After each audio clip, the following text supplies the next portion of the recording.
When my wife's father died, my lazy wife inherited his house and $33 million. Then she kicked me out saying, "Find somewhere else to live or die." "I don't care. You're useless now." Days later, the lawyer laughed. "Did you even read the will?" My wife went pale because the will said, "You know what they say about death bringing out the worst in people?" Well, they weren't kidding. When my father-in-law, Richard Hayes, kicked the bucket last month, I figured it would be one of those somber family moments where everyone comes together, shares memories, and maybe learns to appreciate what they've got. Boy, was I living in fantasy land. Richard had been sick for months. Pancreatic cancer, the kind that doesn't mess around. I'd spent countless evenings at his bedside, listening to his stories about building his business empire from scratch, watching old war movies with him when Clarissa was too busy to visit. The man had grit, I'll give him that. Came from nothing and built a fortune that would make most lottery winners weep with envy. $33 million to be exact. Plus that ridiculous mansion in the hills that looked like something out of a Hollywood movie. I thought maybe, just maybe, watching her father waste away would teach my wife Clarissa something about loss. See, I'd been through this dance before when both my parents died in a car crash 5 years ago. That grief nearly destroyed me, the kind of soul-crushing pain that makes you question everything you thought you knew about life. Clarissa had been, well, let's just say supportive isn't the word I'd use. More like mildly inconvenienced by my emotional breakdown. But Richard's death, that was supposed to be different. That was supposed to be her wake-up call about mortality and family and all that heavy stuff that makes people reevaluate their priorities. Instead, it was like Christmas morning for a spoiled brat who just discovered Santa left the entire toy store under the tree. The reading of the will was a joke. Clarissa sat there in her designer black dress, probably cost more than most people's monthly rent, with this smug little smile playing at the corners of her mouth. When the lawyer announced she'd inherited everything, the mansion, the money, the whole damn empire, she didn't even try to hide her satisfaction, just nodded like she'd been expecting it all along, which, knowing Clarissa, she probably had been. That's when things got really ugly. Within a week, my sweet, loving wife transformed into someone I barely recognized. Gone was the woman I'd married 7 years ago, the one who used to laugh at my stupid jokes and steal French fries off my plate. In her place was this cold, calculating stranger who looked at me like I was something unpleasant. She'd stepped in. The mansion became her kingdom, and I was suddenly the court jester who'd outlived his usefulness. She started making suggestions about how I should find my own path now that she was financially independent, because apparently inheriting millions gives you the right to treat your spouse like expired milk. Then came that evening 3 weeks ago. I'll never forget it as long as I live. I was in what used to be our bedroom folding laundry like some kind of domestic servant when Clarissa walked in wearing this ice-cold expression that could have frozen hell over. "We need to talk," she said. And brother. Those 4 words have never meant anything good in the history of marriage. I looked up from the pile of shirts trying to read her face. "What's on your mind, babe?" That's when she dropped the nuclear bomb that obliterated what was left of our marriage. "Find somewhere else to live, or die.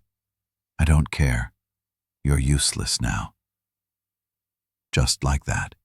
No build-up, no explanation. No, it's not you, it's me. Just pure, unadulterated venom delivered with the emotional warmth of a parking meter. I stood there for what felt like an eternity, holding one of her soap blouses in my hands, trying to process what I just heard. "Excuse me." "You heard me, Daraine. You're dead." "Wait. I don't need you anymore. I have everything I want now, and you're just in the way."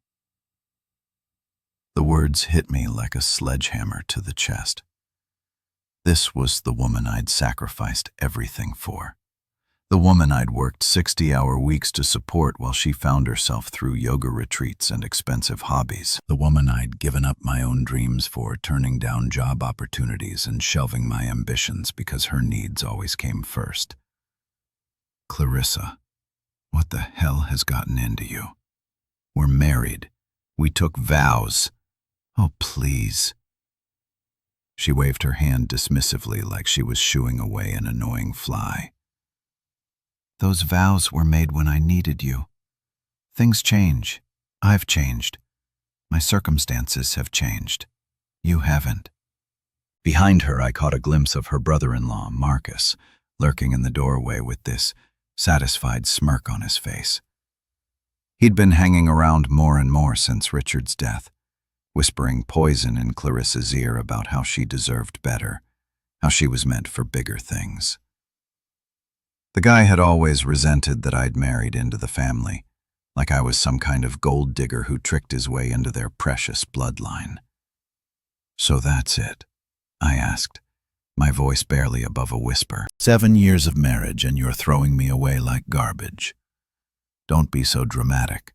I'm giving you an out, a fresh start. Consider it a favor. A favor? She thought destroying my life was a favor. That night, while Clarissa was out celebrating her new independence with Marcus and their country club friends, I packed my entire life into 2 beat-up suitcases and a cardboard box full of photos and mementos. 7 years of shared memories reduced to 3 containers that barely filled the trunk of my old Honda Civic. I took one last look around the mansion that had never really felt like home anyway. The marble floors, the crystal chandeliers, the pristine white furniture that screamed, "Don't touch anything." It was all hers now. The woman who'd once promised to love me in sickness and in health, for richer or poorer, had just proven those words meant absolutely nothing when push came to shove. As I loaded my pathetic belongings into the car, I couldn't help but think about all the compromises I'd made, all the pieces of myself I'd given up to make her happy. The promotion I'd turned down because it would have meant relocating. The friends I'd lost touch with because Clarissa didn't approve of them. The hobbies I'd abandoned because they weren't sophisticated enough for her social circle. And for what? To be discarded the moment I was no longer useful? The worst part wasn't even the betrayal. It was the casual cruelty of it all. She didn't even have the decency to pretend it was difficult for her. No tears, no apologies, no acknowledgement of what we'd shared. Just cold, calculated dismissal. Like I was an employee being laid off from a job I'd never applied for. As I drove away from that mansion for what I thought would be the last time, I caught a glimpse of Clarissa in the rearview mirror, standing in the doorway with her arms crossed, watching me leave like she was making sure the garbage truck had properly collected the trash. That image burned itself into my memory. My wife of 7 years, the woman I'd loved more than life itself, making absolutely certain that the man she deemed useless was finally out of her perfect new life. I had no idea that in just a few short weeks that same image would come back to haunt her in ways she never could have imagined. Let me tell you about rock bottom. It smells like industrial-strength disinfectant mixed with the broken dreams of every poor bastard who's ever checked into the Sunset Motor Lodge. And brother, I was now the latest addition to that illustrious club of life's spectacular failures. The place looked exactly like what you'd expect from a joint that charged $39 a night and had a flickering neon sign that only managed to spell out Sue Emol on a good day. The parking lot was a graveyard of beat-up cars and questionable life choices, and mine fit right in with the rest of the automotive disasters. The desk clerk, a guy who looked like he'd seen more action than a war correspondent and cared about as much, barely looked up when I stumbled through the door with my 2 suitcases and box of memories. He just slid a key across the counter and grunted something that might have been room 12 or move your car. Honestly, the guy's communication skills weren't exactly Harvard level. Room 12 turned out to be a masterpiece of budget hospitality. The carpet was this charming shade of what the hell happened here, and the wallpaper was peeling like a bad sunburn. The bed looked like it had been through more relationships than a Hollywood starlet. And the bathroom? Well, let's just say I've seen crime scenes that were more inviting. But here's the kicker. This dump was paradise compared to the emotional wasteland I was living in. I collapsed onto that Saga mattress that probably predated the Clinton administration and just lay there staring at the water stain on the ceiling that looked suspiciously like either Jesus or maybe a really sad duck. The silence was deafening, broken only by the occasional sounds of domestic bliss from the adjoining rooms. You know, the kind of bliss that involves a lot of shouting and what sounded like someone getting acquainted with the furniture. That's when Clarissa's parting gift really started to eat at me. Before I'd packed my life into storage containers, she'd toss me a handful of cash like I was some street performer who'd just butchered a Beatles song. "Here," she'd said, not even looking at me. "This should last you a few weeks until you figure out your next move." $300? 7 years of marriage, and I was worth $300 lousy to her.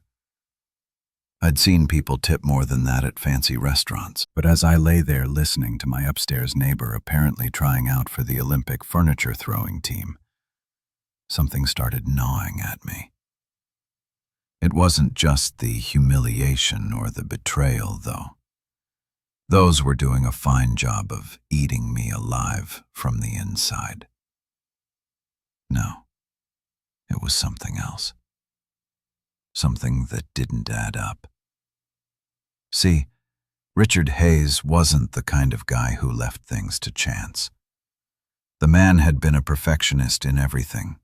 His business, his investments, hell, even the way he organized his sock drawer was like something out of a military handbook.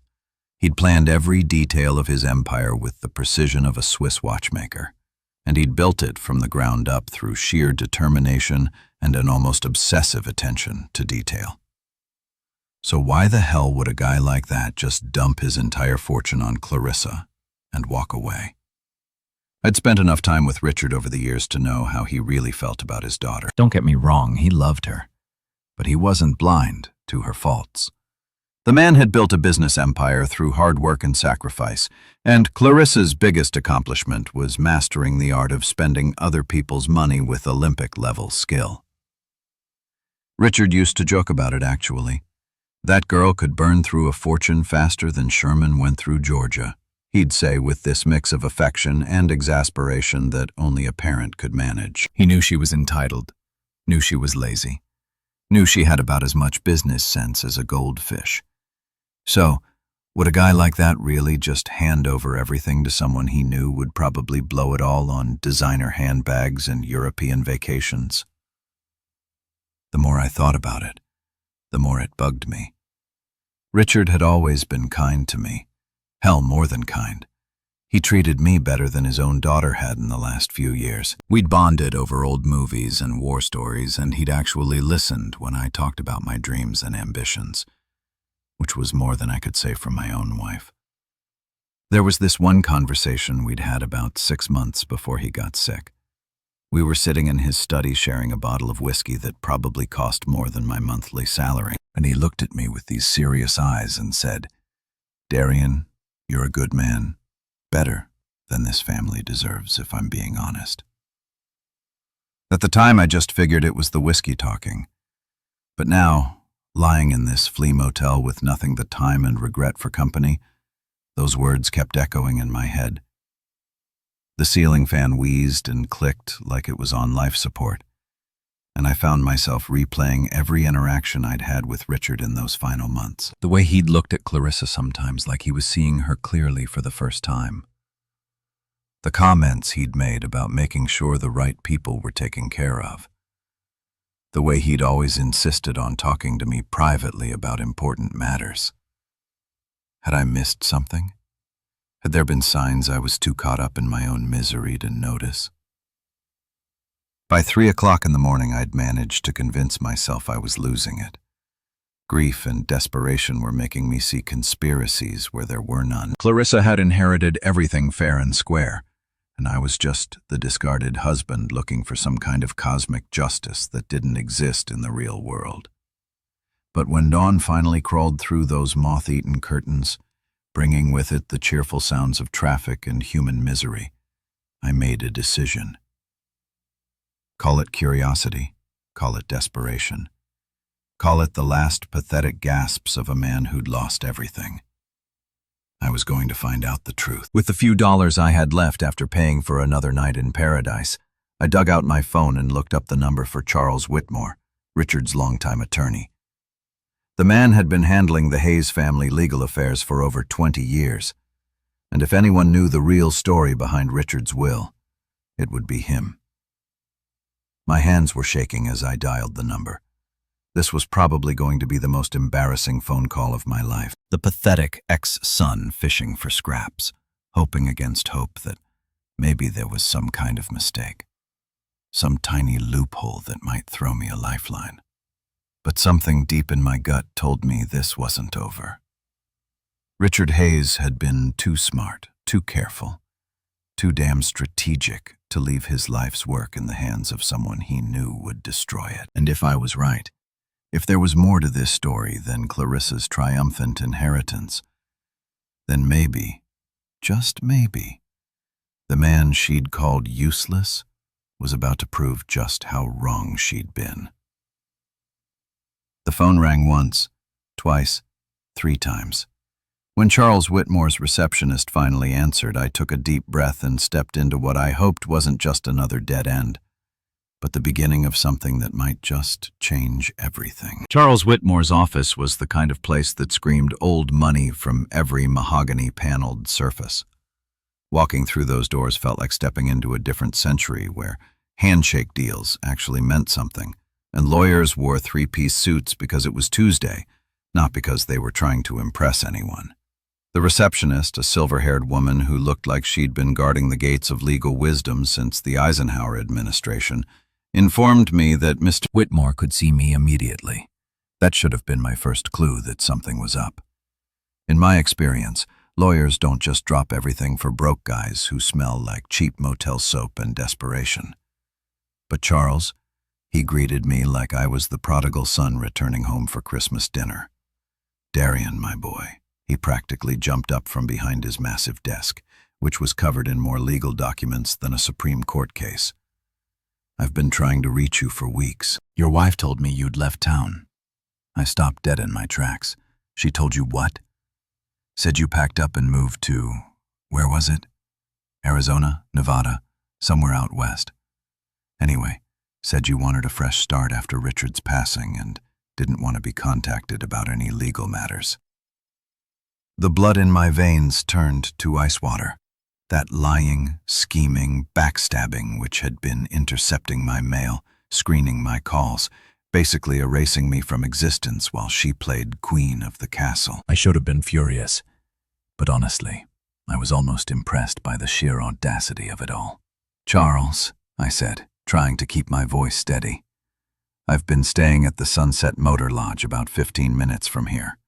I never left town, and I sure as hell never told anyone I didn't want to be contacted.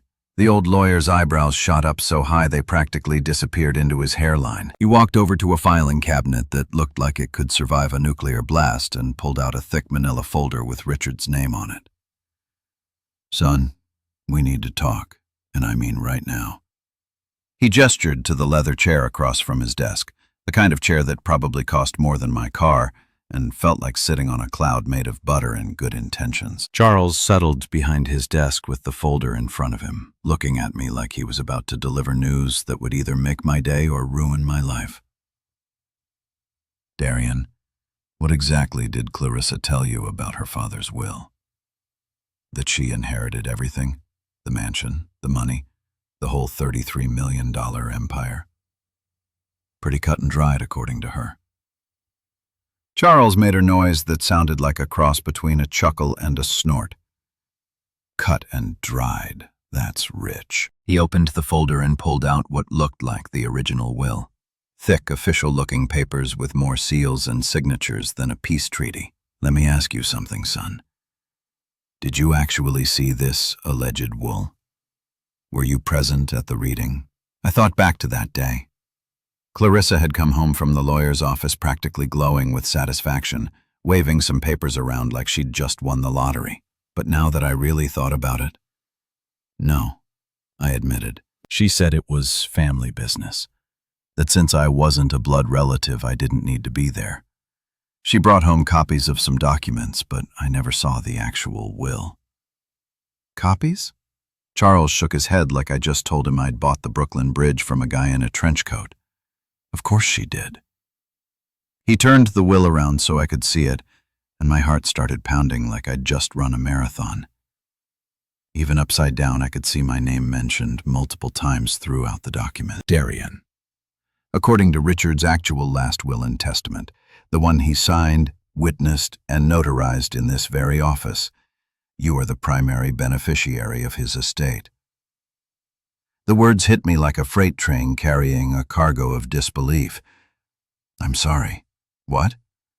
The mansion, 70% of his liquid assets, controlling interest in his business holdings.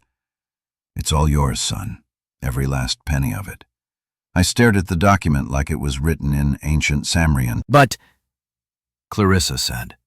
Clarissa was left $10 million, Charles continued, flipping through the pages. A very generous inheritance, mind you, but it came with conditions. What kind of conditions? Charles adjusted his reading glasses and found the relevant section. The bequest to Clarissa Hayes Morrison is contingent upon her treatment of her husband, Darian Morrison, following Richard's death. Should she fail to honor the bonds of marriage and treat her husband with the respect and dignity he deserves, said bequest shall be null and void, and those assets shall revert to the primary beneficiary. My mouth went dry. You're telling me that by throwing me out like yesterday's garbage, she forfeited her entire inheritance? That's exactly what I'm telling you. Charles leaned back in his chair with something that might have been satisfaction dancing in his eyes. Richard was very specific about this clause. He'd watched his daughter's behavior over the years, seen how she treated you, and he wanted to ensure that his money didn't enable her to become an even worse person than she already was. I felt like I was having an out-of-body experience. This is insane. Why didn't she know about this? Oh, but she did. Charles pulled out another document, a receipt showing that Clarissa had been provided with a complete copy of the will 3 days after the funeral. She received the full unredacted will. She chose to ignore the conditions, probably thinking they were just her father's way of being dramatic from beyond the grave. So, she gambled with $10 million and lost. Spectacularly, Charles couldn't hide his grin anymore. Richard always said his daughter was too arrogant for her own good. Turns out he was right. I sat there in stunned silence, trying to process what I was hearing. The woman who had called me useless, who had thrown me out like I was nothing more than unwanted furniture, had just handed me a fortune through her own cruelty and stupidity. There's more, Charles said, and I wasn't sure my heart could take any more revelations. Richard left you a personal message. He recorded it about a week before he died.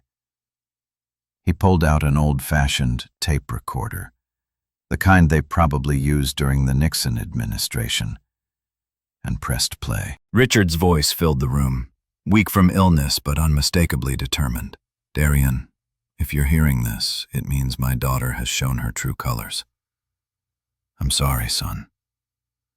I tried to raise her better, but some people are just born selfish. You've been more of a family to me these past few years than she ever was. Take care of what I've built. Use it wisely, and don't let her guilt you into giving her a damn penny.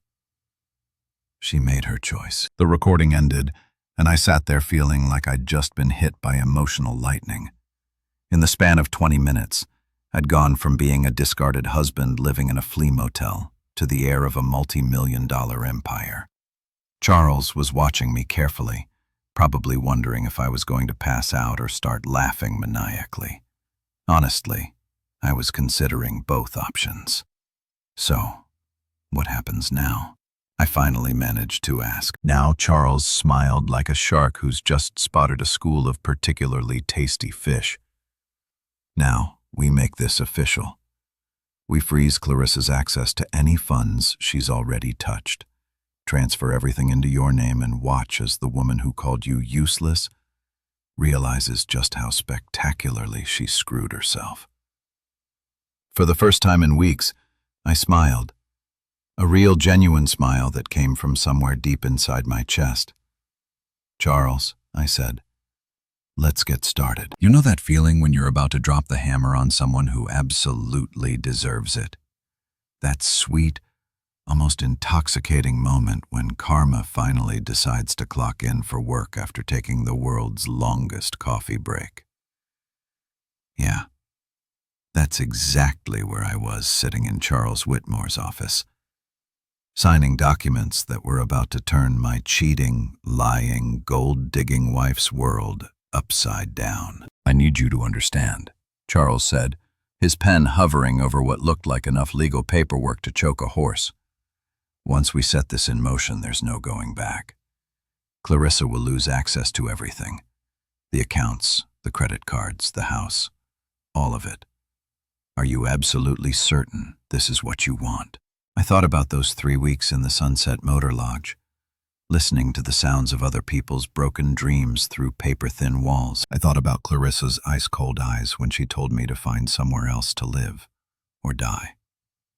I thought about the casual cruelty with which she'd discarded 7 years of marriage like it was a subscription she didn't want anymore. "Charles," I said, putting pen to paper, "I've never been more sure of anything in my life." The first domino fell within an hour. Charles had this network of contacts that would make the CIA jealous, and he put every one of them to work. Bank accounts were frozen faster than a Minnesota lake in January. Credit cards were canceled with the efficiency of a Swiss train schedule. The utilities at the mansion, electricity, gas, water, internet, even the fancy security system were all transferred back into my name by close of business. But the real kicker was Rosa Delgado. Rosa was a private investigator who looked like she could bench press a Buick and had a reputation for finding dirt on people that would make a tabloid journalist weep with envy. Charles had worked with her on dozens of cases over the years, and when he called her about investigating the forged documents Clarissa had been waving around, she was practically salivating over the phone. "Honey," she told me during our brief introduction, "I've seen some greediest scumbags in my time. But a woman who forges her dead daddies with a screw over her husband, that's a special kind of evil. This is going to be fun." By 5 o'clock that afternoon, Rosa had already uncovered enough evidence to sink Clarissa's little fraud scheme deeper than the Titanic. Turns out my dear wife had paid some 2-bit document forger named Jimmy the Font Castellano to create a fake while using letterhead stolen from Charles's office.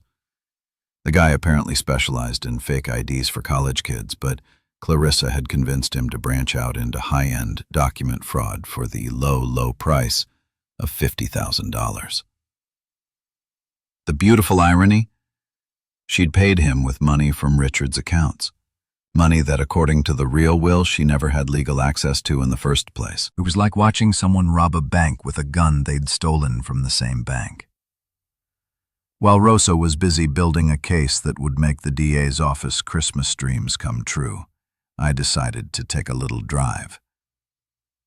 After 3 weeks of feeling like the world's biggest loser, I figured it was time to remind myself what winning felt like. I pulled up to the mansion just as the sun was setting, casting long shadows across the perfectly manicured lawn that probably cost more to maintain than most people's annual salaries. The house looked different somehow. Smaller, less intimidating. Maybe that's what happens when you realize you actually own something instead of just visiting it. The front door was locked, but Charles had given me the new keys along with a smug little smile that suggested he'd been planning this moment for weeks. I let myself in like I owned the place, which, according to a stack of legal documents, I actually did. The sound of my footsteps echoed through the marble foyer, and I couldn't help but grin. 3 weeks ago, I'd been sneaking around this place like a guest who'd overstayed his welcome. Now, I was home. That's when I heard it. The unmistakable sound of Clarissa having a complete and total meltdown in the kitchen. What do you mean? The card was declined. That's impossible. I have millions in that account. I followed the sound of her voice, finding her standing next to the granite kitchen island with her phone pressed to her ear and her face red with the kind of fury that usually precedes someone getting slapped with a restraining order. Yes, I'll hold. She snapped at whatever poor customer service representative had drawn the short straw. She was wearing one of her designer outfits, the kind that cost more than most people's cars, but her usual perfect composure was cracking like cheap paint. That's when she noticed me standing in the doorway, and her face went through more color changes than a mood ring in a lightning storm. Darian? Her voice was small, confused, like she was seeing a ghost. What are you doing here? I live here, I said, pulling out the keys and jingling them just to watch her face contort with confusion. Remember? This is my house. Your house? What the hell are you talking about? I inherited. You inherited Jack, Clarissa. I walked over to the kitchen counter and leaned against it like I owned the place, which I did. Turns out your daddy left you a nice little allowance, but it came with strings attached. Strings you cut the moment you decided I was useless. Her phone was still connected to customer service, and I could hear a tiny voice asking if she was still there. She hung up with the kind of violence usually reserved for fleiswatters and tennis rackets. That's impossible. I read the will. Everything was left to me. You read a forgery, sweetheart. A really expensive, really illegal forgery that's about to land you in more trouble than a turkey at Thanksgiving dinner. The color drained from her face like someone had pulled a plug. You're lying, am I? Check your credit cards again. Try to access your bank accounts. Hell, try to turn on the lights when it gets dark. See what happens when the electric company doesn't get paid. As if on cue, her phone started ringing. The caller ID showed her personal banker's name, and she answered it with the kind of desperation you usually see in disaster movies. Richard, thank God you called. There's been some terrible mistake with my accounts. What? Frozen? What do you mean, frozen? I watched her face cycle through the 5 stages of grief and fast forward. Denial, anger, bargaining, depression, and finally a kind of stunned acceptance that suggested her brain was finally catching up to reality. But I'm Richard Hayes' daughter. I inherited. What do you mean I need to speak to my lawyer? She hung up and stared at me like I'd just grown a second head. For the first time since I'd known her, Clarissa was completely, utterly speechless. Here's the thing, babe, I said, savoring every word like fine wine. Your father knew exactly what kind of person you were. He left you $10 million, more money than most people see in 10 lifetimes. But only if you could manage to treat your husband like a human being for 5 minutes. You couldn't even do that. Her phone rang again, then again, and again. Every bank, every credit card company, every financial institution she'd been bleeding dry was suddenly very interested in having a conversation about her account status. I headed toward the door, then stopped and turned back to her. She was still standing there in shock, her phone buzzing with the sound of her entire financial world imploding. Oh, and Clarissa, I said, my hand on the doorknob. You might want to call a lawyer. A good one, because forgery and fraud are felonies, and I hear orange really isn't your color. As I walked out of what was now officially my house, I could hear her screaming my name behind me. But for the first time in weeks, the sound of Clarissa's voice didn't fill me with dread. It sounded like music. 2 days. That's how long it took for Clarissa's carefully constructed world of luxury and entitlement to come crashing down like a house of cards in a hurricane.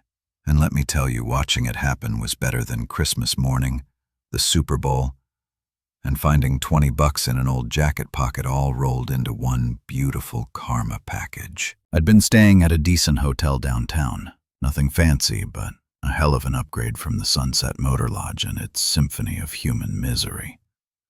Charles had advanced me some funds from the estate, enough to get a room with actual hot water and a bed that didn't feel like it was stuffed with broken dreams and regret. The irony wasn't lost on me that I was using Clarissa's inheritance money to pay for my temporary accommodations. My phone had been ringing nonstop since the financial apocalypse began. Clarissa, her mother Eleanor, her worthless brother-in-law Marcus, even some of her country club friends. They were all calling with increasingly frantic messages that ranged from confused to desperate to downright threatening. I'd listened to a few of them just for the entertainment value, but mostly I just let them pile up like snow in a blizzard. The best one was from Clarissa herself, left at 2:30 in the morning on day 1. Darian, there's some kind of horrible mistake. Daddy left everything to me, not you. You can't seriously believe that senile old lawyer over your own wife. Call me back immediately. We need to fix this before it gets out of hand. By day 2, the tone had shifted considerably. Darian, please, you have to stop this insanity. I'm still your wife, for God's sake. Whatever Charles Whitmore told you, it's wrong. Daddy would never do this to me. He loved me. I was his little girl. That one actually made me laugh out loud. Richard's little girl who couldn't be bothered to visit him during his final months unless she needed something. But I wasn't ready to face her yet. I needed time to process everything, to wrap my head around the fact that I'd gone from motel-dwelling reject to multimillionaire in the span of 48 hours. So I took a little vacation from reality, ordering room service and watching pay-per-view movies while Rosa Delgado and Charles Whitmore systematically dismantled every aspect of Clarissa's fraudulent little empire. Rosa called me with updates that were better than any soap opera. Your wife tried to withdraw cash from 3 different ATMs yesterday, she told me with obvious glee in her voice. When that didn't work, she went into the bank and made such a scene that they had to call security. Apparently, she demanded to speak to the president of the bank and accused them of conspiring against her. Please tell me someone got that on video. Honey, this is the digital age. Everything's on video. I've got enough footage to make a reality show called When Rich Girls Go Broke. Charles had been busy too, filing all the necessary paperwork to make the inheritance transfer official, and working with the district attorney's office to build a fraud case against Clarissa that would make Al Capone's tax evasion charges look like a parking ticket. The beautiful thing about your wife, he told me during one of our daily check-ins, is that she's been so arrogant about this whole scheme that she left a paper trail a blind man could follow. She paid the forger with a check, for crying out loud. A check from Richard's account. But by the morning of day 3, I decided it was time to go home, not to visit, not to negotiate, not to see if we could work things out like some kind of delusional marriage counselor might suggest. I was going home to claim what was rightfully mine, and to look my lying, cheating, fraud-committing wife in the eye while I did it. The mansion looked different in the morning light, less intimidating, more like what it actually was, my house. I used my key to walk through the front door like I owned the place, which I did, and found Clarissa exactly where I expected her to be. In the living room, surrounded by empty wine bottles and tissues, looking like the aftermath of a very exclusive natural disaster. She'd clearly been crying for hours, maybe days. Her usually perfect hair looked like she'd been through a blender. Her designer makeup was streaked down her face like war paint, and she was wearing the same clothes from 2 days ago, which for Clarissa was like showing up to church in a bikini. When she saw me, she practically launched herself off the couch with the kind of desperate energy you usually see in zombie movies. "Darian, thank God you're here. I've been trying to reach you for days. There's been this terrible, terrible mistake, and we need to fix it right now before everything gets completely out of control." I stayed by the doorway, keeping a safe distance between myself and the woman who was quickly transforming from ice queen to hot mess. "There's no mistake, Clarissa. Everything's working exactly the way it's supposed to." "No, no, no," she said, shaking her head like she could will reality to change through sheer stubbornness. "Daddy left everything to me. I'm his daughter, his blood. You were just married into the family. Just married into the family," I repeated, letting the words hang in the air like smoke from a house fire. "Is that what I was to you? Just some outsider who happened to put a ring on your finger?" "That's not what I meant," but her eyes said otherwise. "I meant that legally speaking, blood relations usually get screwed over by their own greed." I finished for her. "Your father knew exactly what kind of person you were, Clarissa. He gave you a choice. Treat your husband with basic human decency and inherit $10 million. Or be the selfish, cruel person you've always been and get nothing. You chose nothing." That's when she tried a different approach. The waterworks kicked into high gear, and suddenly she was the grieving daughter who just lost her father and couldn't understand how the world could be so cruel to her. "I'm still your wife," she whispered, moving closer with those big, tear-filled eyes that had probably gotten her out of trouble since she was 5 years old. "We took vows, Darian. For better or worse, remember. In sickness and in health." "I remember," I said, pulling out my phone and opening the voice recording app. "I also remember you telling me to find somewhere else to live or die because I was useless. Would you like to hear it again?" I pressed play, and her own voice filled the room with all the warmth and compassion of a glacier. "Find somewhere else to live or die. I don't care. You're useless now." The sound of her own cruelty playing back to her was like watching someone get slapped by their own reflection. She stood there frozen, listening to herself destroy our marriage with surgical precision. That wasn't I was upset, I wasn't thinking clearly. You can't judge our entire marriage based on one moment of one moment. I laughed, and it wasn't a pleasant sound. "Clarissa, you spent 3 weeks treating me like garbage. You told everyone I'd left town so they wouldn't contact me about legal matters. You forged legal documents and committed fraud. This wasn't one moment. This was who you really are when you thought you held all the cards." That's when I pulled out the recording device Charles had given me, the one with Richard's message. I set it on the coffee table between us like I was placing evidence at a crime scene. "Your father left you something else besides that inheritance you threw away," I said, pressing play.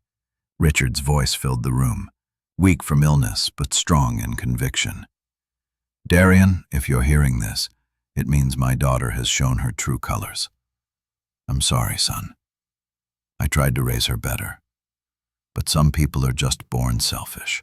You've been more of a family to me these past few years than she ever was."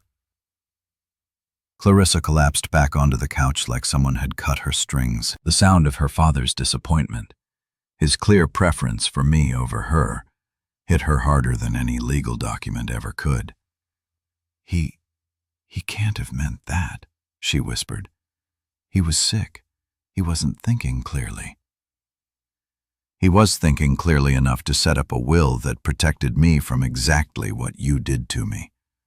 I said he knew you'd show your true colors the moment you thought you had power over me, and you did exactly what he expected. For the first time in our entire marriage, I was the one in control. I was the one with the power, the money, the upper hand. And Clarissa, the woman who had called me useless and thrown me away like garbage, was the one begging. It was the sweetest feeling I'd ever experienced. Just when I thought the circus couldn't get any more entertaining, the ringmaster herself decided to make a grand entrance. Eleanor Hayes, Clarissa's mother and the undisputed queen of looking down her nose at people she considered beneath her social status, showed up at my front door like some kind of well-dressed avenging angel with a Chanel purse and enough jewelry to fund a small country's defense budget. I was in Richard's old study, my study now, going through some of his business files when I heard the commotion downstairs. Actually, commotion might be putting it mildly. It sounded more like someone was trying to stage a hostile takeover of my foyer, complete with shouting, dramatic gestures, and what I could only assume were threats involving expensive lawyers and social ruin. "Where is he?" Eleanor's voice carried through the mansion like she was addressing the Roman Senate. "Where is that opportunistic little weasel who's trying to steal my daughter's birthright?" Charming. Always nice to know what your in-laws really think of you. I made my way downstairs to find Eleanor standing in the middle of the living room, like she was posing for a portrait titled, "Rich Woman Having a Meltdown." She was wearing one of those outfits that screams, "I have more money than God and I want everyone to know it." A designer suit that probably cost more than most people's cars.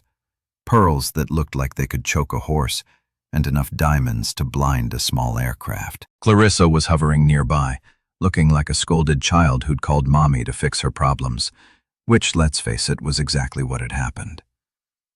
"Ah, Eleanor," I said, walking into my own living room like I belonged there, which I did. What a pleasant surprise. To what do I owe this visit?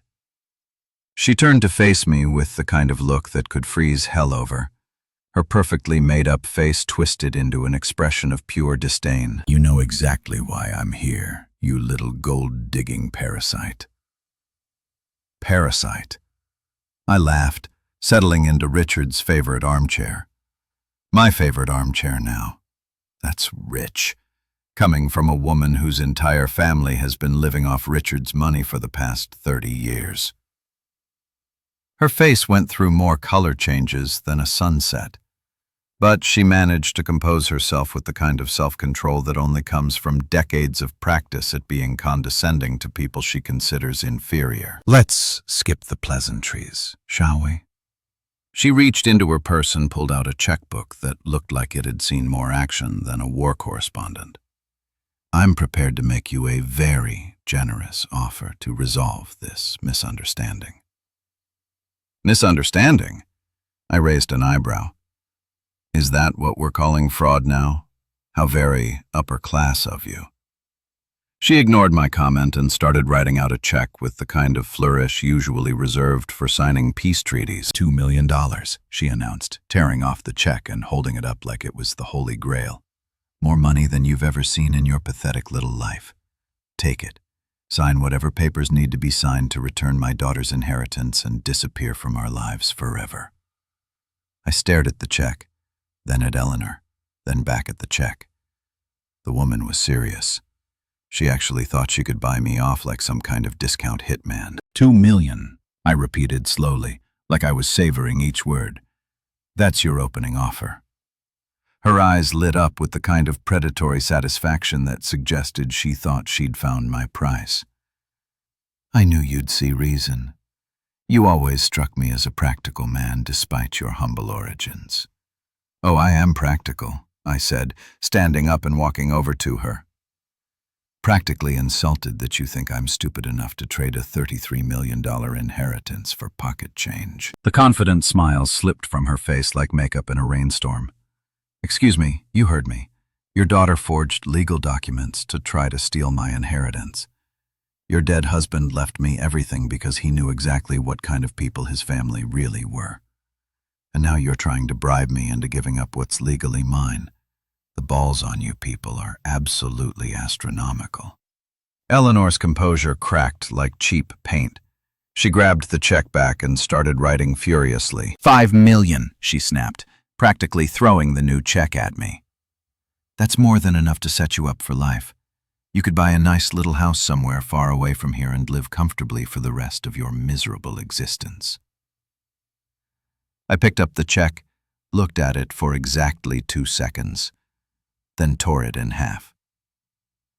The sound of expensive paper ripping seemed to echo through the room like a gunshot. "Lady, you could offer me 50 million and the answer would still be no. This isn't about money. This is about justice. Your daughter treated me like garbage, threw me away like I was nothing, and tried to steal from me using forged documents. Now, she gets to live with the consequences." That's when Eleanor's mask finally came off completely.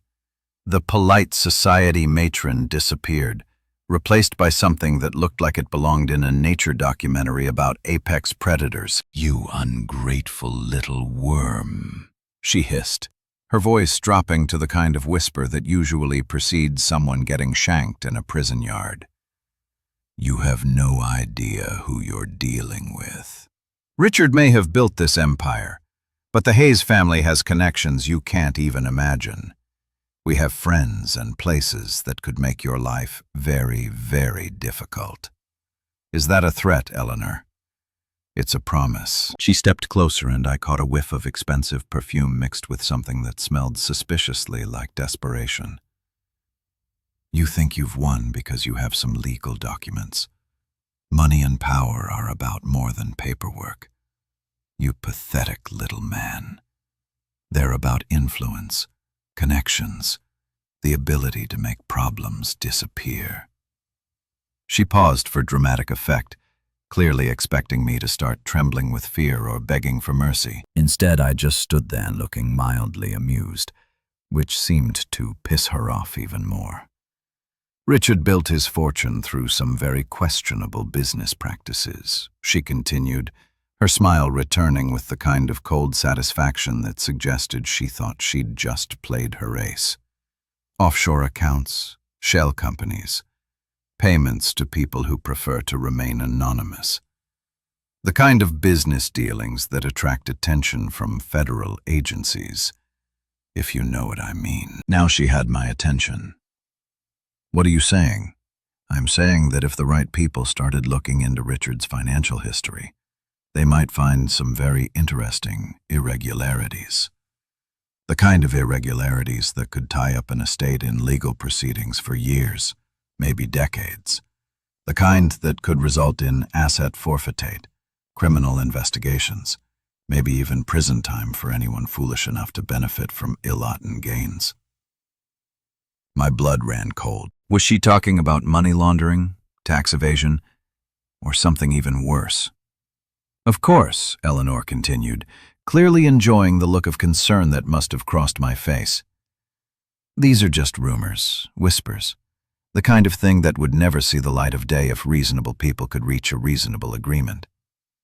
She pulled out her checkbook again, this time writing with slow, deliberate strokes. $10 million, she said, holding up the check like it was a peace treaty. "Take the money, sign the papers, walk away clean. Because if you don't, I promise you'll spend the rest of your life wishing you had."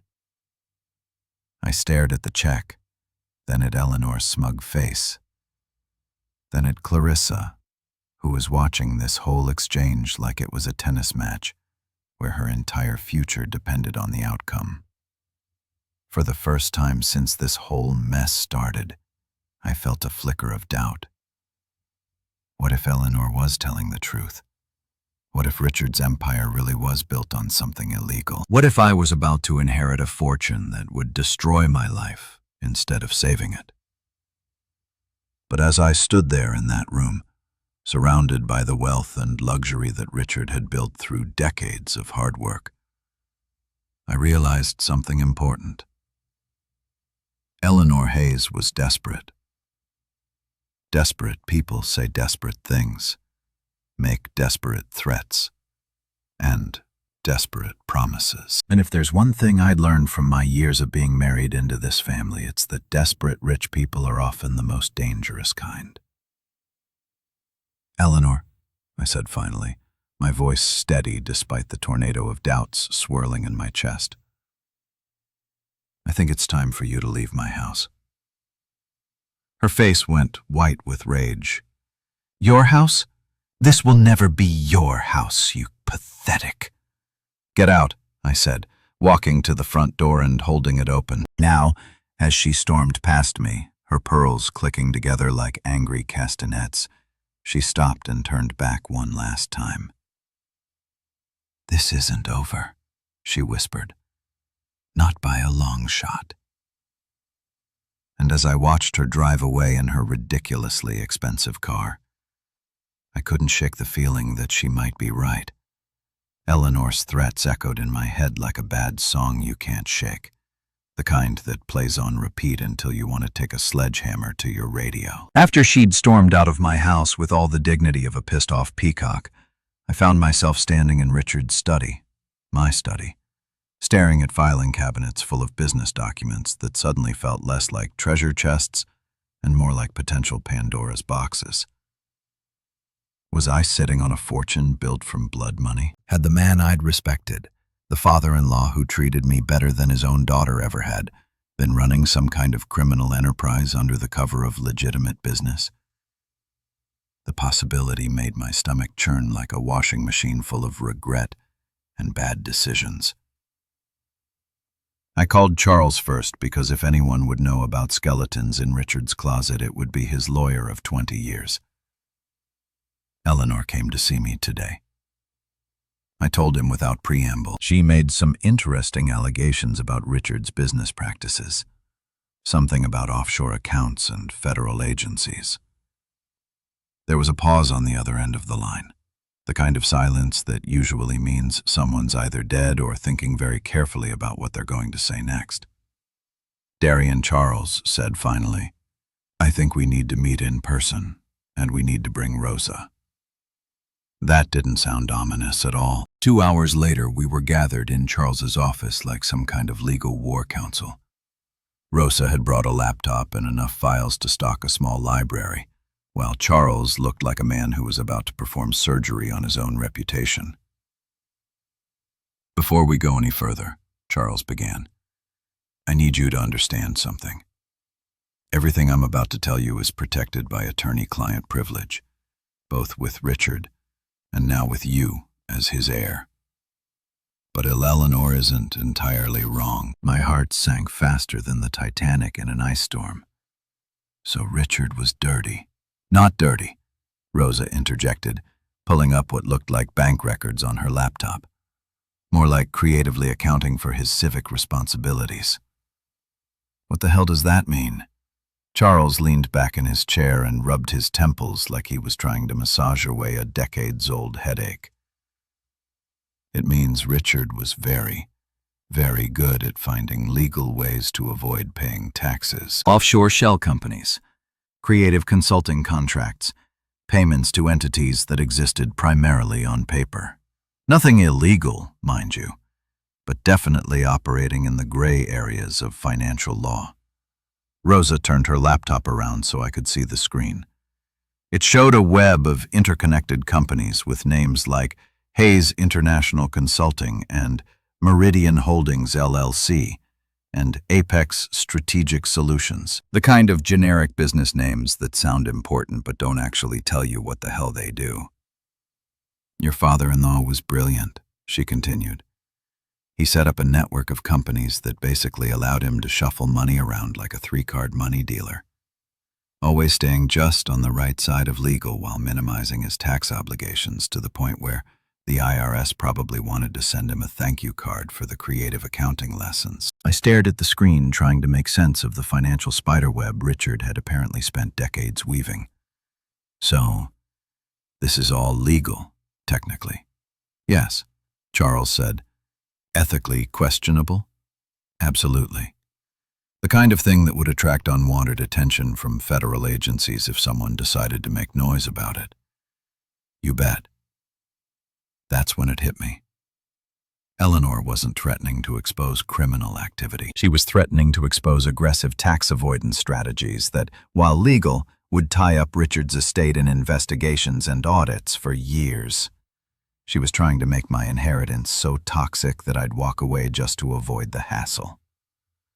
"So, what you're telling me," I said slowly, is that Richard was basically a financial ninja who figured out how to legally screw the government out of tax money, and Eleanor's threatening to rat him out to cause me headaches in layman's terms. Pretty much, Rosa grinned. Your father-in-law was playing 4D chess while everyone else was playing checkers. But something still bothered me. If this is all above board, why would Eleanor think it could destroy me? Why would she be so confident that exposing it would get me to back down? Charles and Rosa exchanged a look that made my anxiety spike like a heart monitor in an emergency room. Because, Charles said carefully, there's one more thing you need to know. He pulled out another folder, this one thicker than the others and sealed with enough legal tape to suggest its contents were either extremely important or extremely dangerous. 3 months before Richard died, he came to see me. Not about his will, not about his medical condition, but about this. He gestured to the sealed folder. He said he'd been contacted by someone from the Treasury Department, someone asking questions about his business practices. The room suddenly fell about 20 degrees colder. What kind of questions? The kind that suggests someone had been looking very closely at his financial activities for a very long time, Rosa said. The kind that suggests maybe Richard's creative accounting had finally attracted the wrong kind of attention. But here's the thing, Charles continued, breaking the seal on the folder with the solemnity usually reserved for reading last rites. Richard wasn't worried about the investigation. In fact, he seemed almost relieved. He pulled out a stack of documents that looked official enough to make my palms sweat. Treasury Department letterhead, FBI insignias, the kind of government paperwork that either means you're about to get a medal or about to get arrested. Darien. Charles said, looking me straight in the eye. Richard had been working with federal authorities for over 2 years. Everything you're inheriting, the money, the businesses, all of it, was part of an authorized operation to track down actual money launderers and tax evaders. I felt like someone had just told me that gravity was optional and the sky was actually purple. You're telling me Richard was an undercover agent? Not exactly, Rosa said, taking over the explanation with the kind of enthusiasm that suggested she'd been dying to tell this story. More like a very well-compensated informant. The Fed suspected that some of Richard's business associates were using similar shell company setups for actual criminal purposes. Drug money, human trafficking, the really nasty stuff. They needed someone on the inside who understood how these financial networks operated. She pulled up another screen on her laptop, this one showing what looked like an organizational chart that would make a conspiracy theorist weep with joy. For 2 years, Richard fed information to the Treasury Department and the FBI about suspicious financial activities in his business circles. Every questionable transaction, every shady deal, every offshore account that smelled fishy. He documented it all and handed it over to the authorities. Charles leaned forward, and for the first time since I'd known him, the old lawyer looked genuinely excited. The beautiful part is that Eleanor has no idea. She thinks she's threatening to expose Richard's crimes, but what she'd actually be exposing is a federal investigation that resulted in the arrests of 15 major financial criminals and the seizure of over $100 million in illegal assets. I sat there in stunned silence, trying to process the fact that my supposedly crooked father-in-law had actually been Batman in a business suit, fighting financial crime from the inside, while maintaining the perfect cover of a slightly shady businessman. So when Eleanor threatens to expose Richard's dark secrets, I said slowly, she's actually threatening to expose herself as the daughter of a federal informant who helped take down a criminal network. Exactly, Rosa grinned. The woman is basically threatening to shoot herself in the foot with a cannon. But even as relief washed over me like a cool breeze on a hot day, another thought occurred to me. If Richard was working with the feds and Eleanor doesn't know about it, then she's about to walk into a trap of her own making. Charles finished, and we're going to let her. For the first time in days, I smiled, a real, genuine, from the bottom of my soul smile. My father-in-law hadn't just left me a fortune. He left me a legacy of justice, and his family was about to learn that some games are rigged from the start. You know what they say about the best-laid plans of mice? Well, sometimes those plans involve wearing a wire to dinner with your lying, scheming ex-wife and her equally crooked mother, while federal agents listen in from a van parked outside your house. Not exactly what I'd pictured when I signed up for marriage 7 years ago. But life has a funny way of throwing you curveballs when you're expecting fastballs. After discovering that Richard had been working with the feds, Charles made a phone call that changed everything. Within 6 hours, I was sitting across from Agent Sylvia Martinez of the FBI, a woman who looked like she could bench press a Buick and had the kind of no-nonsense attitude that made you want to confess to crimes you'd never even thought about committing. "Mr. Morrison," she said, settling into the chair across from me in Charles's office. "Your father-in-law was instrumental in helping us build cases against some very dangerous people. His cooperation led to multiple arrests and the seizure of significant criminal assets." "So I've been told," I said, still trying to wrap my head around the idea that Richard had been living a double life as some kind of financial superhero. But what does that have to do with me? Agent Martinez smiled, and it was the kind of smile that usually preceded someone having a very bad day. "Your wife and mother-in-law are about to make a very big mistake. They're going to try to blackmail you with information about Richard's business dealings, not knowing that everything they think they know about him is exactly what we wanted his criminal associates to believe." She pulled out a small device that looked like something out of a spy movie, the kind of wire that probably cost more than my old car and was about as sophisticated as a NASA satellite. "We'd like you to wear this during your next conversation with them. Let them make their threats. Let them try to extort you. Let them dig themselves deeper into a hole they don't even know they're standing in." I stared at the device like it might bite me. "You want me to set up my own wife?"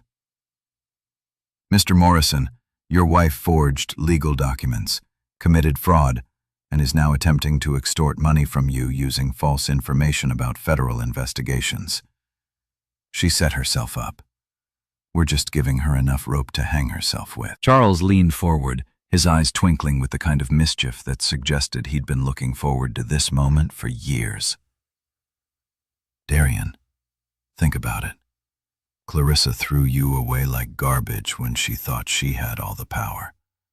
Now she's about to discover what real power looks like." That evening, I was back at the mansion wearing a wire that felt like it was burning a hole through my chest. The FBI surveillance van was parked 3 houses down, disguised as a cable repair truck. Agent Martinez and her team were listening to every word through equipment that could probably pick up a whisper from orbit. Right on schedule, Clarissa and Eleanor showed up at my front door like a pair of well-dressed vultures circling a particularly appetizing carcass. They'd clearly coordinated their outfits. Eleanor in her usual armor of pearls and entitlement. Clarissa in a black dress that was probably supposed to make her look grieving and sympathetic, but mostly just made her look like she was attending her own funeral. "Darian," Clarissa said as I let them in, "thank you for agreeing to see us. I know things have been difficult between us lately." Difficult?" I repeated, leading them into the living room. "Is that what we're calling attempted fraud now?" Eleanor shot me a look that could have frozen hell over twice. "Let's dispense with the hostile theatrics, shall we? We're here to discuss a mutually beneficial arrangement." They brought a briefcase, an actual briefcase, like we were conducting some kind of arms deal in a Cold War spy novel. Eleanor set it on the coffee table with the kind of ceremony usually reserved for signing peace treaties. "Inside this case," she announced with all the drama of a game show host, "are copies of documents that prove your precious Richard was involved in some very questionable business practices. Money laundering, tax evasion, payments to entities that the IRS would find very, very interesting. She opened the briefcase to reveal stacks of papers that looked official enough to fool someone who didn't know any better. Bank statements, wire transfer records, correspondence with shell companies. It was an impressive collection of evidence that would have been devastating if it weren't exactly what the federal government had wanted Richard's associates to see. These documents, Clarissa chimed in, clearly reading from a script they'd rehearsed, could tie up Daddy's estate in federal investigations for decades. Every penny you think you've inherited could be frozen, seized, or forfeited as the proceeds of criminal activity. I played my part perfectly, letting my face show just enough concern to keep them talking. What exactly are you proposing? A simple trade, Eleanor said, pulling out a contract that looked like it had been drafted by the devil's own legal team. You sign over the estate to Clarissa. We make these documents disappear forever, and everyone walks away clean. And if I refuse? Eleanor's smile was sharper than a surgeon's scalpel. Then copies of these documents find their way to the IRS, the FBI, the Treasury Department, and every financial crimes unit on the Eastern Seaboard. Your life becomes a living hell of audits, investigations, and legal fees that would bankrupt a small country. Clarissa leaned forward with the kind of fake sympathy that made my skin crawl. We don't want to hurt you, Darien. We're trying to protect you from something that could destroy your life. Take the settlement. Walk away with enough money to live comfortably, and forget this whole nightmare ever happened. How much? I asked, making my voice sound defeated. $5 million, Eleanor said promptly. More than generous for someone in your position. My position? Someone who's about to inherit a criminal empire, Clarissa said, her mask slipping just enough to show the venom underneath. Someone who's too stupid to realize that he's walking into a trap that could land him in federal prison. That was the moment I knew they'd sealed their fate. Extortion, threats, conspiracy to commit fraud. Agent Martinez was probably taking notes faster than a court stenographer on amphetamines. You know what I said? Standing up and walking to the window where I could see the fake cable truck in the distance. I think I need some time to consider your generous offer. Time. Eleanor's voice rose to the kind of pitch usually reserved for dog whistles. You don't have time. Every day you delay increases the risk that someone else discovers what we know. Maybe a week, I said, turning back to face them, just to get my affairs in order, make sure I understand all the implications. That's when Eleanor lost it completely. The polite society matron vanished, replaced by something that belonged in a nature documentary about predatory reptiles. You listen to me, you ungrateful little parasite, she hissed, standing up so fast she knocked over her chair. We're offering you a way out of this mess, and you're going to take it. Because if you don't, I will personally make sure that your pathetic life becomes a living nightmare. I have friends in the federal government, friends who owe me favors, friends who would be very interested to know about Richard's criminal activities. Criminal activities, I repeated calmly, such as money laundering. Clarissa practically shouted, tax evasion, conspiracy, fraud. Everything in that briefcase proves that Daddy was a criminal, and you're about to inherit the proceeds of his crimes. That's when the front door burst open like something out of an action movie. Agent Martinez and 3 other federal agents swept into the room with the kind of coordinated precision that suggested they'd done this dance before. FBI, Martinez announced, her weapon drawn but pointed at the floor. Everyone stay where you are. The look on Eleanor's face was priceless, like she'd just discovered that gravity was optional and she was about to fall upward into space.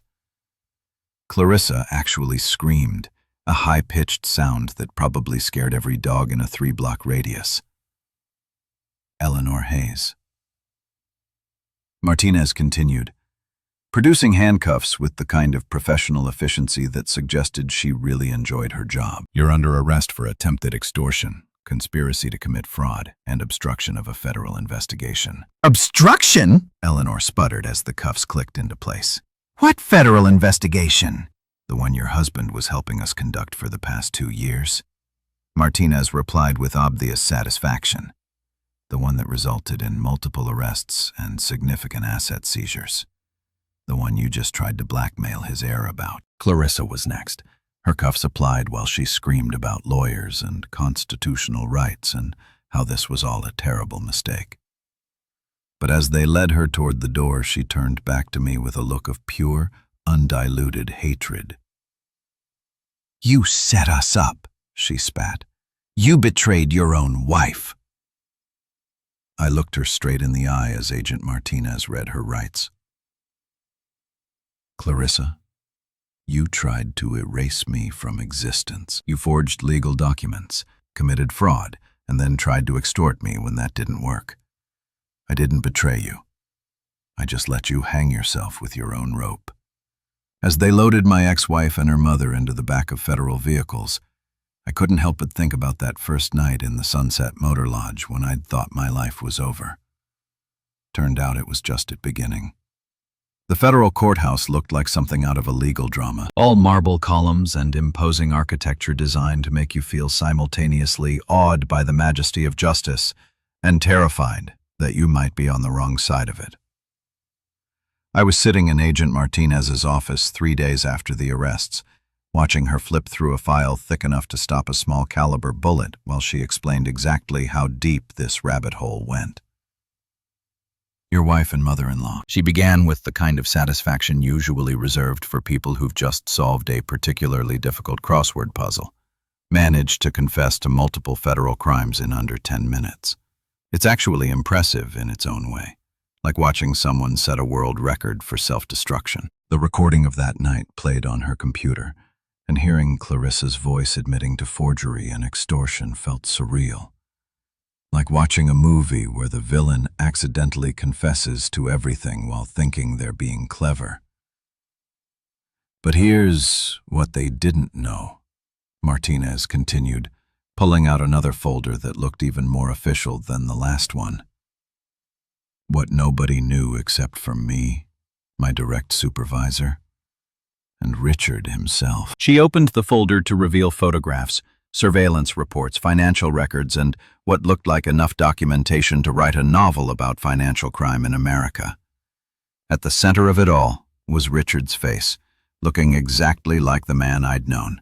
Serious, determined, and apparently living the kind of double life that would make James Bond jealous. Darian, your father-in-law wasn't just helping us catch financial criminals. He was the key to dismantling one of the largest money laundering operations on the East Coast. I stared at the photograph showing Richard at various business meetings, restaurants, and what looked like some kind of exclusive club where people wore suits that cost more than most cars. He was undercover. Not exactly undercover, more like a cooperating witness with access.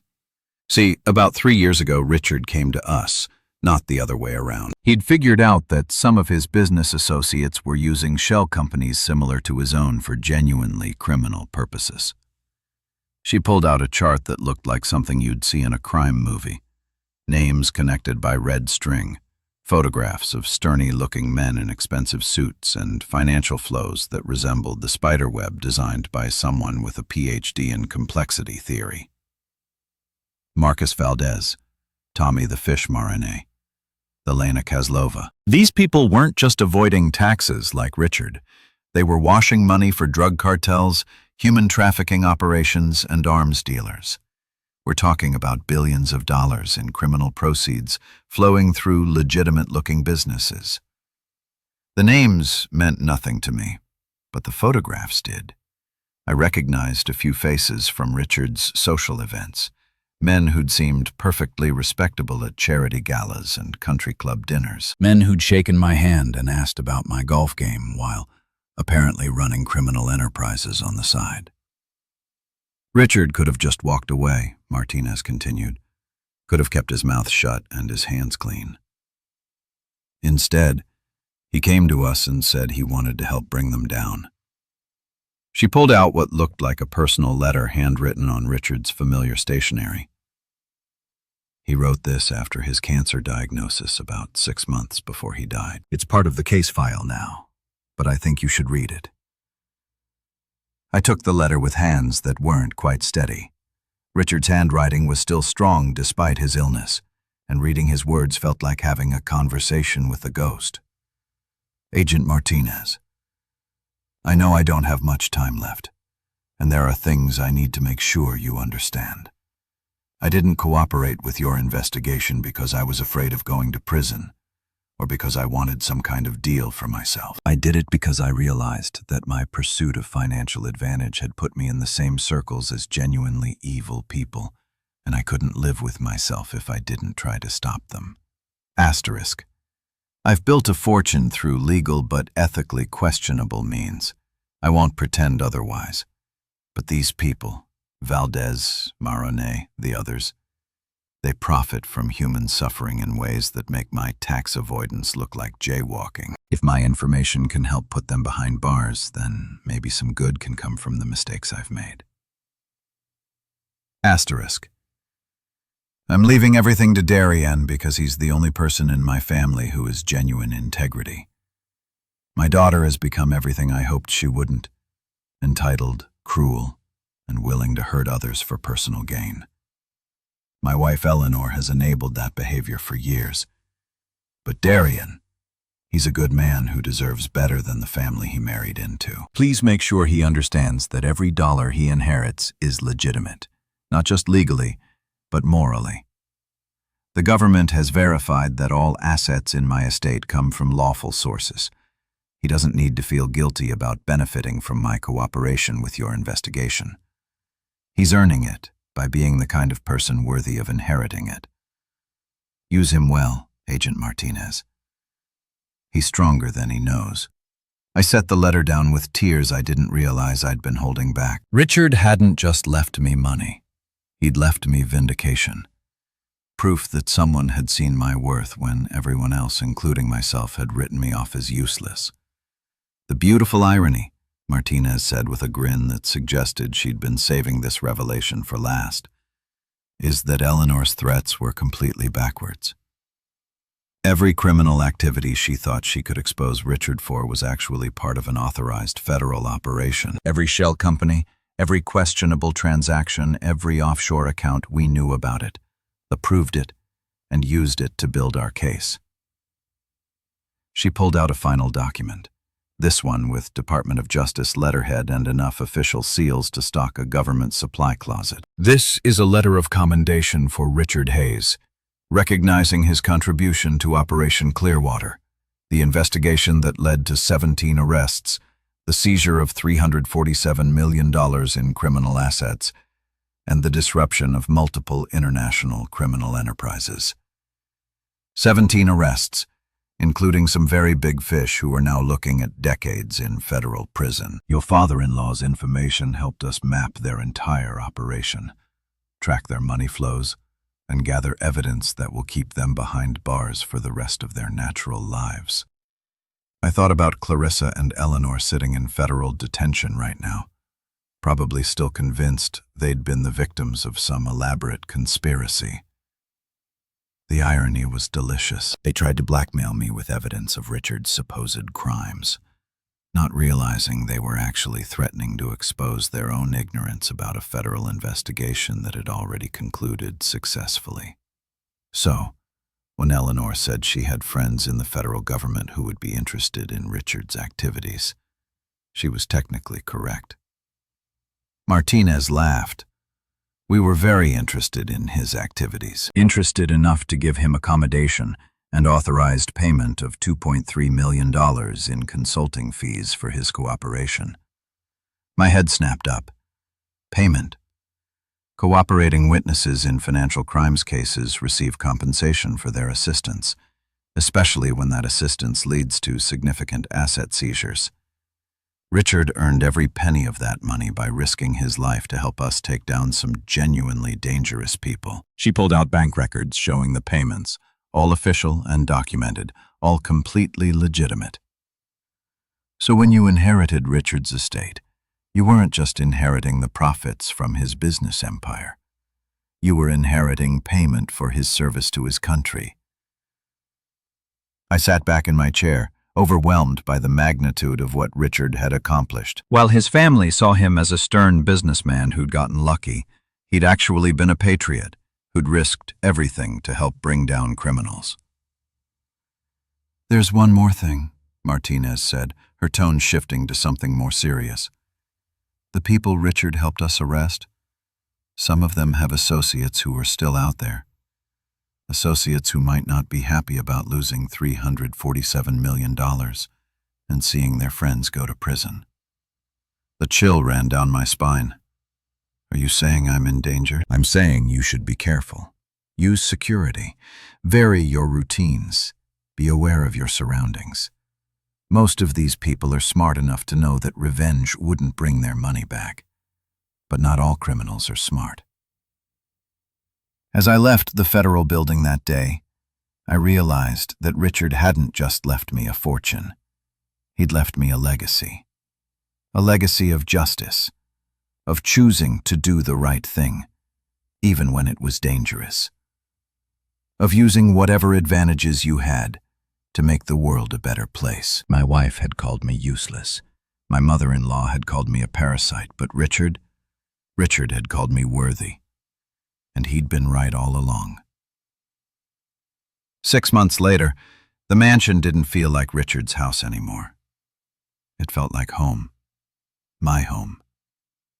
I'd redecorated the place from top to bottom, replacing Eleanor's gaudy taste with something that actually reflected who I was instead of who I was supposed to impress. The library had become my office, filled with plans for my newest project.